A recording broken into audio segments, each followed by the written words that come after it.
2 Chronicles, chapter 26, Uzziah, king of Judah. Then all the people of Judah took Uzziah, who was 16 years old, and made him king in place of his father Amaziah. He was the one who rebuilt Elath and restored it to Judah after Amaziah rested with his fathers.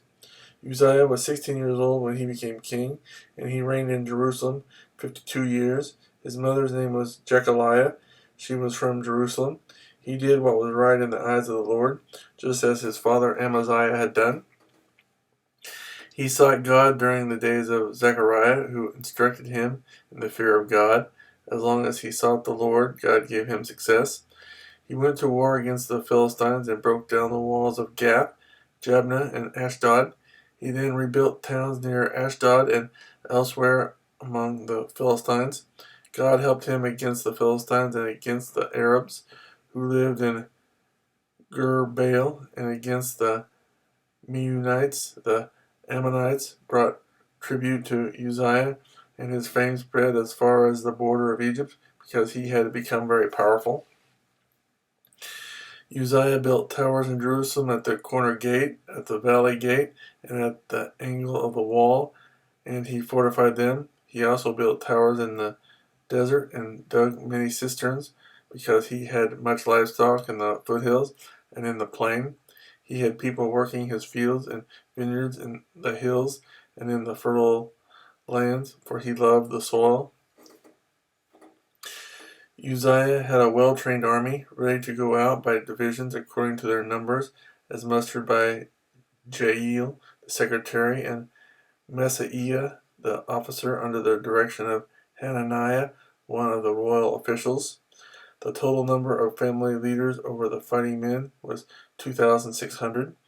Under their command was an army of 307,500 men trained for war, a powerful force to support the king against his enemies.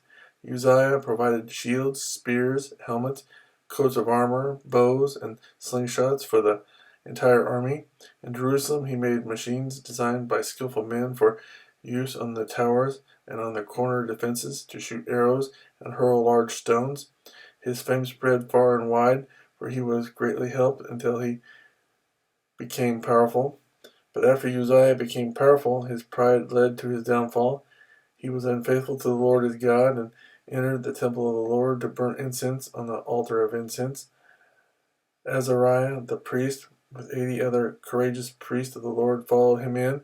They confronted him and said, "It is not right for you, Uzziah, to burn incense to the Lord. That is for the priests, the descendants of Aaron, who had been consecrated to burn incense. Leave the sanctuary, for you have been unfaithful, and you will not be honored by the Lord God." Uzziah, who had a censer in his hand, ready to burn incense, became angry.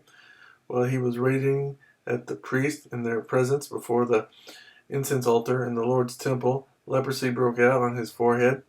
When Azariah, the chief priest, and all the other priests looked at him, they saw that he had leprosy on his forehead, so they hurried him out. Indeed, he himself was eager to leave, because the Lord had afflicted him. King Uzziah had leprosy until the day he died. He lived in a separate house, leprous and excluded from the temple of the Lord. Jotham, his son, had charge of the palace and governed the people of the land.